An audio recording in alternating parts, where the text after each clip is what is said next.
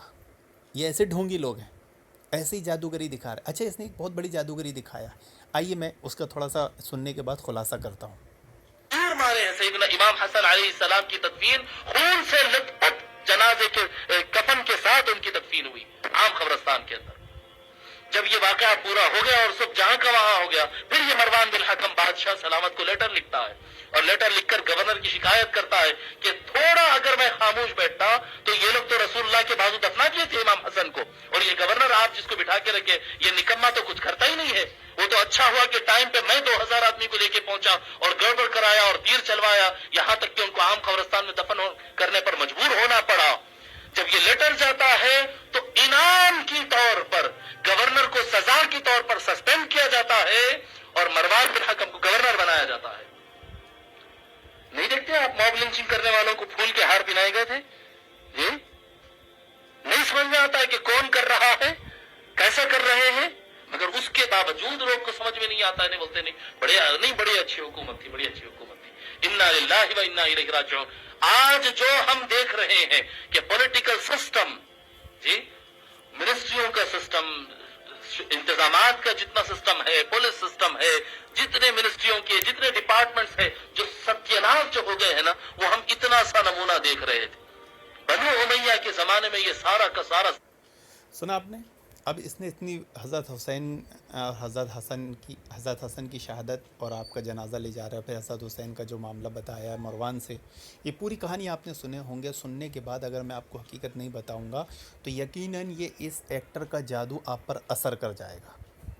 اور اس نے یہاں پر دو چیزیں کھا گیا. کیوں کھایا؟ کیونکہ اگر وہ دو چیزیں بیان کر دیتا نا تو اس ایکٹر کی ایکٹنگ اور اس کا بتایا ہوا جادو پھر ہو جاتا.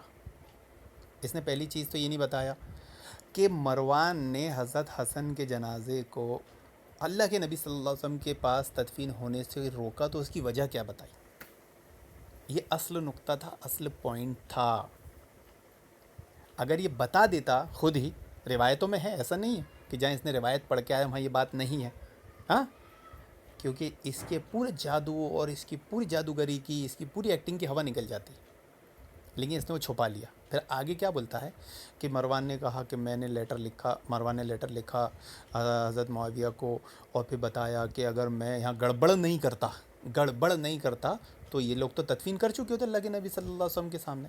یعنی یہ کیا بتانا چاہ رہا ہے کہ یہ انہوں نے گڑبڑ کر کے ایسا کی ہے، جبکہ وہاں مروان نے ایک اصولی بات کہی تھی جس کو یہ کھا گیا، اور جس کے بیان کرنے سے سننے والی عوام بھی سوچنے پہ مجبور ہو جاتی کہ یار ضرور کچھ بات تھی.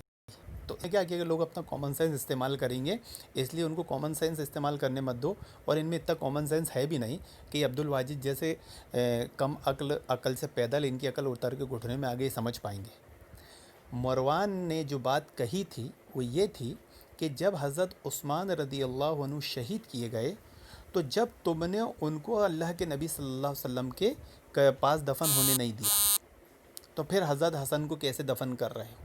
یہ تھی بات اصل میں. اب چونکہ یہ بات وہ بول دیتا تو اس کے پورے جادو ایکٹنگ کا ہوا نکل جاتی.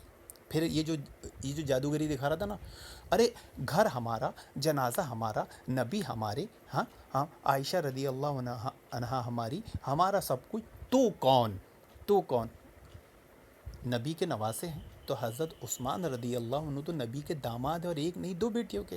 تو گھر ان کا، خاندان ان کا، جنازہ ان کا آپسی معاملہ. پھر سوال آتا کہ تم نے ان کو وہاں دفن کیوں نہیں کیا. حضرت عثمان کو مسلمانوں کے عام قبرستان میں دفن کیا گیا. تو ایک اصول بیان کیا تھا مروان نے، جس کو اس نے چھپا دیا، جس کو اس نے کھا گیا. کیوں؟ اگر وہ بات بیان کر دیتا تو کیا ہوتا، اس کی جادوگری، اس کی ایکٹنگ کا مسئلہ ختم ہو جاتا. اب یہاں جب بھائی بات سامنے آتی تو سننے والا کبھی بھی، اور ظاہر سی بات ہے مسلمان انصاف پسند ہوتا ہے، اصول پسند ہوتا ہے، ایک طرف کی بات سن کر کبھی فیصلہ نہیں کرتا، دونوں طرف کی بات سنتا ہے. اور یہ دونوں طرف کی بات سنتا تو پھر کیا ہوتا کہ جس انداز میں یہ صحابہ کے تعلق سے لوگوں کو بدظن کر رہا ہے، اور پھر یہ جب مروان کی بات بتاتا تو کیا سننے والوں کے دل میں اہل بیت کے تعلق سے غلط فہمی پیدا نہیں ہوتی. اچھا اہل بیت نے ایسا کیا تھا کہ حضرت عثمان کو شہید ہونے کے بعد وہاں دفن نہیں ہونے دیا، تبھی تو مروان کھڑا ہوا۔ تو اصل میں یہ ہی سب ان کی چالاکیاں مکاریاں ہوتی ہے صحابہ اکرام کے تعلق سے بدظن کرنے کی، اور ایسے ہی حقیقت کو چھپا کر دیکھیے یہ جو مسائل ہیں یہ حق و باطل کی لڑائی کے مسائل ہے ہی نہیں۔ یہ جاہل، یہ گنڈے ٹپوری چرسی گردلے ٹوپی کرتا وائٹ پہن کر آ کے بیان دینے بیٹھ جائیں گے تو یہ اسے حق و باطل کی لڑائی بنا دیتے ہیں۔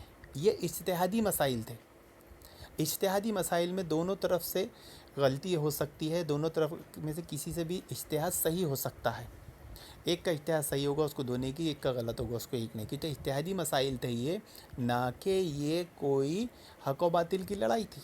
لیکن بات تو یہ نہیں ہے، بات یہ ہے کہ یہ جادوگری کیسے دکھا رہا تھا، بات یہ ہے کہ یہ جادوگر ایکٹنگ کیسی کر رہا تھا اور کس انداز میں بیان کر رہا تھا۔ اب میں آتا ہوں آپ کو تیسرے پوائنٹ پر، اس سے پہلے پھر بتا دوں کہ اس نے پورے بیان، پوری روایتوں میں سے وہ بات کھا گیا، کیونکہ جیسے کوئی مسلمان سنتا کہ حضرت عثمان کو بھی حضرت اللہ کے نبی کے پاس دفن نہیں کرنے دیا گیا، تو اصولی بات تھی جب حضرت عثمان کو عام مسلمان میں تدفین ہوئی تو کوئی بری بات نہیں ہے، تو حضرت حسن کی اگر تدفین ہو جائے گی تو کون سی بری بات ہے؟ اور اصولی بات ہے کہ جب حضرت عثمان کو وہاں دفن نہیں کرنے دیا گیا تو اب اس کے بعد کسی کو بھی دفن نہ کرنے دیا جائے، اصولی بات ہے، اس میں کوئی وہ، اور یہی وجہ تھی کہ صحابہ اکرام نے جو اس نے شروع میں کہا تھا نا کہ وہ تو کمینہ تھا، ماننے والا نہیں تھا، حضرت حسین کو سمجھائے، حضرت حسین کو پتہ ہے، حضرت حسین مان گئے، ٹھنڈے ہو گئے، تو یہ بات اصل میں اصولی بات تھی، اس لیے حضرت حسین مان گئے، ٹھنڈے ہو گئے۔ تو یہاں پر بھی مروان کا فیور آنے والا تھا کہ بھئی اس کا یہ اعتراض ہے، آپ اگر ایسا کریں گے اپنا تو آپس میں اختلاف و انتشار ہوگا، تو ہمارے صحابہ، ہمارے اہل بیت کبھی بھی آپس میں اختلاف و انتشار نہیں کرتے تھے، اس سے بچتے تھے اور صلح کر لیا کرتے۔ تو یہاں پر بھی حضرت حسین نے صلح کر لی، تو جیسے حضرت علی نے حضرت معاویہ سے صلح کی تھی تو انہوں نے حضرت علی کو شہید کر دیا، خوارجوں نے، ان کے شیعوں نے، جیسے حضرت حسن نے حضرت معاویہ سے صلح کی تو ان کے خوارجوں نے، ان کے شیعوں نے ان کو زہر دے کے مار دیا۔ اب یہاں پر جیسے ہی حضرت حسین نے مروان سے صلح کر لیا، اس مسئلے میں صلح کر لیا، حضرت حسن کو لے کر عام مسلمانوں کے قبرستان میں گئے، وہاں تدفین کی، تو کیا شیعہ رافضی خارجی ان کے دشمن نہیں ہوں گے؟ تو پھر وہ تیر برسائیں گے نہیں؟ انہوں نے تیر برسائی نہیں ہے، بلکہ آگے جا کے حضرت حسین کو بھی شہید کیا ہے۔ اب میں نے جو تیسرا اصول بیان کیا تھا اس کو ذہن نشین رکھے کہ یزید امیر المومنین کا دفاع کیوں ضروری ہے، کیونکہ یہ سیڑھی ہے اللہ، رسول، صحابہ، اہل بیت، اسلام، اسلامی حکومت سب پر حملہ کرنے کی۔ آئیے بدبخت اب دیکھیے کیسے اللہ کے نبی صلی اللہ علیہ وسلم کی تعلیمات کا مذاق اڑا رہا ہے، اس کا رد کر رہا ہے۔ جو خدشہ میں نے شروع میں بیان کیا تھا اب اس کی زبان پر آ گیا ہے، آئیے دیکھیے۔ ستیاناش ہو چکا تھا، بہت خطرناک حالات ہو چکے تھے، اور یہ سارے حالات ہو چکے، سارے شرائط ٹوٹ گئے تھے، سارے شرائط جتنے کنڈیشنز رکھے تھے نا امام حسن علیہ السلام حکومت دینے کے لیے، عوام کی تو ویسے امید ختم ہو گئی تھی، روتے تھے۔ عبداللہ ابن عباس، عبداللہ ابن عمر رضی اللہ عنہما، یہ وہ لوگ ہیں جو دمشق سے اور بنو امیہ کے خلاف جنگ میں شریک نہیں ہوئے تھے، یہ بیٹھ کر روتے تھے، بولتے ہم سے بڑا گناہ ہو گیا، یہ لوگ تو مارنے کے لوگ تھے۔ یہ جادوگر نے بھی جادوگری دکھایا بلکہ جن صحابہ کا یہ نام لے رہا ہے وہ صحابہ اکرام تو حضرت علی کی بیعت کا بھی انکار کر چکے تھے، اور حضرت علی کی بیعت کرنے کے بعد بعض صحابہ نے تو بیعت بھی توڑ دی تھی، لیکن یہ جادوگر ہے، ایکٹر ہے۔ یہ ہمارا مسئلہ نہیں ہے کہ بیعت توڑ دی تو حضرت علی غلط ہو جائیں گے، بیعت نہیں کی تو حضرت علی غلط ہو جائیں گے، نہیں، بلکہ یہ حق و باطل کی لڑائی تھی ہی نہیں۔ جو اس کو یہ حق و باطل کی لڑائی بیان کر رہا ہے کہ مطلب حضرت علی کی بیعت کرتے تو حق پہ ہوتے، نہیں کرتے تو نہ حق پہ، ہے نا؟ تو یہ مسئلہ ہمارا نہیں ہے، اہل سنت کے یہاں اجتہادی مسئلہ ہے۔ تو اب دیکھیے آگے اس کی جادوگری۔ مولا علی کے ساتھ ہم تلوار لے کے جو ان کے خلاف جنگ نہیں کرے، اللہ ہم کو معاف کرے، ہم بڑے گناہ میں رہ گئے۔ روتے تھے یہ لوگ، توبہ کرتے تھے، یا اللہ اتنے خراب لوگ آئیں گے ہم نہیں سمجھے تھے، اتنے خطرناک حالات ہو گئے، اتنے خطرناک، یہ رہا پولیٹیکل سسٹم سے متعلق یہ حالات ہو گیا، یہ حالت ہو گئی۔ ابھی ایک شرط باقی تھی، ایک شرط باقی تھی، اور آخری شرط وہ تھی، وہ کیا تھی صاحب؟ وہ شرط یہ تھی کہ ان کے مرنے کے بعد، بادشاہ کے مرنے کے بعد اگلا جو بھی ہوگا تو اس کو نومینیٹ نہیں کیا جائے گا، نومینیٹ نہیں کیا جائے گا، مسلمان اس کو سلیکٹ کر لیں گے۔ ایک کنڈیشن باقی تھی، اس لیے سیدنا امام حسین علیہ السلام وعدہ توڑنے اور ٹریٹی ختم کرنے کا اعلان نہیں کیے تھے کہ ہم نہیں مانتے، یہ نہیں بولے تھے۔ ایک آخری چانس تھا کہ چلو یہ آدمی چلا جائے گا تو کوئی اچھا آدمی پھر مسلمان سلیکٹ کر لیں گے، ایک آخری چانس نظر آتا تھا۔ سنا آپ نے اس کی ایک اور گپ ایکٹر کی جادوگری؟ ایسی کوئی شرط ہی نہیں تھی کہ نومینیٹ نہیں کریں گے، ورنہ حضرت اس نے ایک سفید جھوٹ بولا کس پر؟ حضرت حسین رضی اللہ عنہ پر. اور یہ جھوٹا مکار ہے چرسی گرد اللہ ٹپوری ٹوپی کرتا پہن کر بیٹھ گیا ہے، جیسے آج کل لوگ بیٹھ جاتے ہیں. آج کل ٹوپی کرتا نہیں دیکھتے ہیں کہ بن جاتے ہیں گھس کر. ہم نے کئی مدرسوں دیکھے ہیں کہ باقاعدہ یہودیوں نے مدرسے چالو کیے ہیں اور وہاں باقاعدہ اسلام کے دشمنوں کو عالم بنا کر بھیجا جاتا ہے اور ان کی امامت کی جاتی ہے. ایک یہودی کا قصہ ہے کہ وہ 17-18 سال ایک مسجد میں امامت کیا. تو یہ بھی وہی ہے، یہ بھی وہی گنڈا ہے جو چرسی گرد اللہ، جس کو کچھ سمجھتا نہیں پر ٹوپی کرتا پہن کے بیان دینے بیٹھ گیا. جب کہ حضرت معاویہ نے اپنی زندگی میں جب یزید کو نومینیٹ کیا کہ میری وفات کے بعد یہ خلیفہ ہوں گے، ان کی بیعت کر لو، تو جن صحابہ نے بھی بیعت کی مخالفت کی، عبداللہ ابن عمر، حضرت حسین، عبداللہ ابن زبیر، کسی نے بھی اس شرط کو یاد نہیں دلایا کہ بھئی یہ تو وعدہ تھا کہ نومینیٹ نہیں کیا جائے گا. کسی نے بھی یہ شرط یاد نہیں دلایا، نہ کسی کو یہ شرط یاد رہی، بلکہ سب نے جو اعتراض کیا وہ یہ تھا کہ باپ کے بعد بیٹا خلیفہ نہیں بننا چاہیے.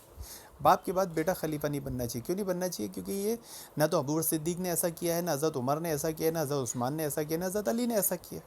کسی نے تو یہ کہا ہی نہیں کہ آپ نے ایسا وعدہ کیا تھا.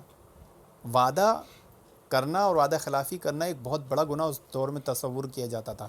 اس لیے صفین میں اور اس لیے جمل میں اور اس لیے حضرت علی کی طرف کوئی ہو، کہ حضرت معاویہ کی طرف کوئی ہے، حضرت عائشہ کی طرف کوئی ہو، جب حق پر ہونے کے باوجود بھی وہ کسی سے وعدہ کر لیا کرتے تھے تو اپنے وعدے سے ٹلتے نہیں تھے، چاہے جان دینا پڑے. دیکھیے حضرت علی کی طرف سے لڑتے ہوئے کتنے مسلمان شہید ہو گئے، حضرت معاویہ کی طرف سے لڑتے ہوئے کتنے مسلمان شہید ہو گئے، حضرت عائشہ کی طرف سے لڑتے ہوئے کتنے مسلمان شہید ہو گئے. کوئی وعدے سے ٹلا؟ کوئی وعدہ خلافی کیا؟ تو وہ اس دور کے لوگوں میں تھا ہی نہیں وعدہ خلافی کرے، نہ اہل بیت وعدہ خلافی کرے، نہ صحابہ. تو کوئی صحابہ نے ایسا وعدہ کیا ہی نہیں تھا، اور کیا ہوتا تو سب سے پہلے اس کو یاد دلایا جاتا. اس جادوگر نے جادوگری دکھاتے ہوئے، ایکٹنگ کرتے ہوئے آپ کو یہ بات بتانے کی کوشش کی ہے. اب آئیے اس کی جہالت، اس کی فقاہت، اس کی گنڈا گردی، اس کی ٹپوری پن دیکھیے.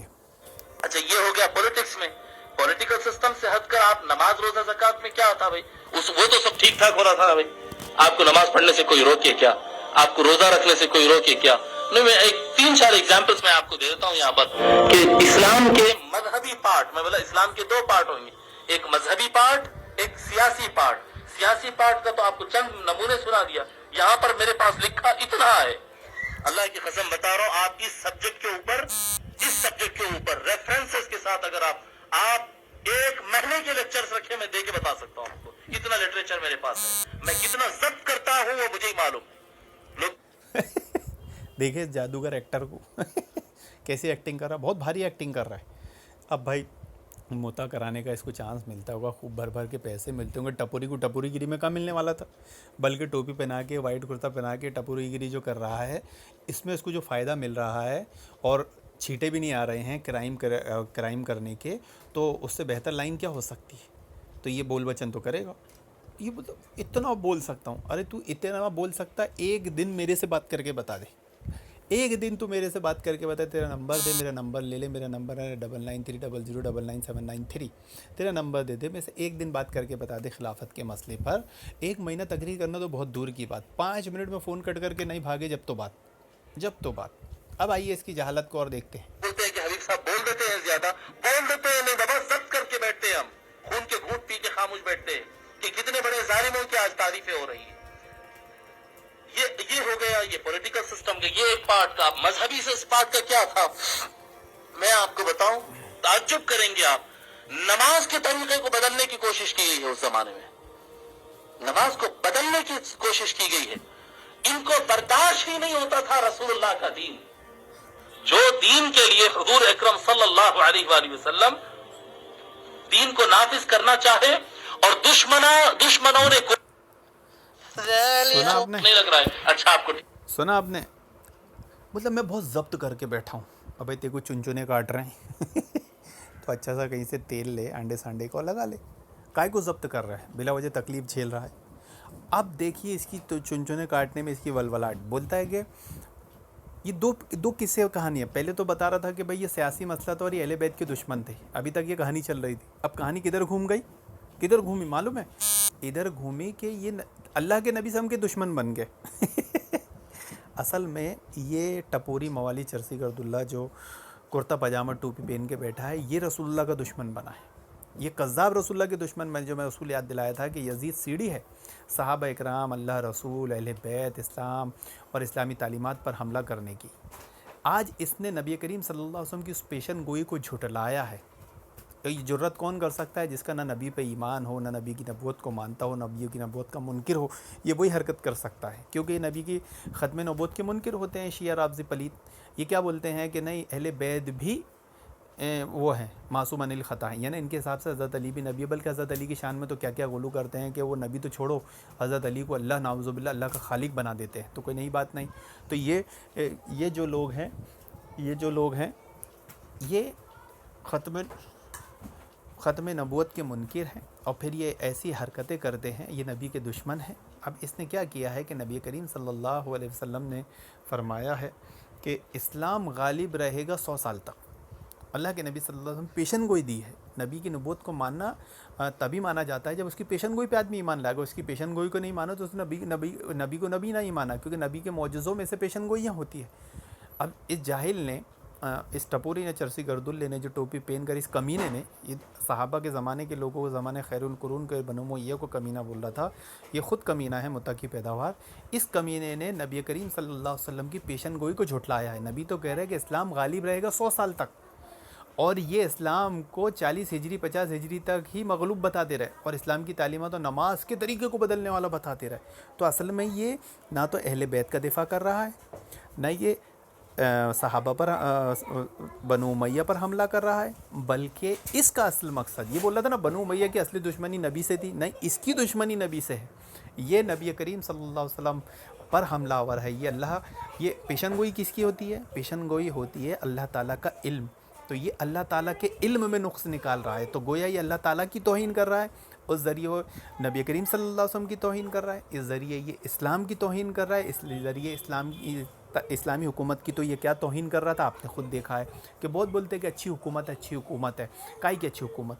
تو میں نے جو اصول بیان کیا تھا آپ کو، اس کذاب نے نبی کریم صلی اللہ علیہ وسلم کی پیشن گوئی کو جھٹلانے کی ضرورت کی ہے۔ آڑ کیا ہے؟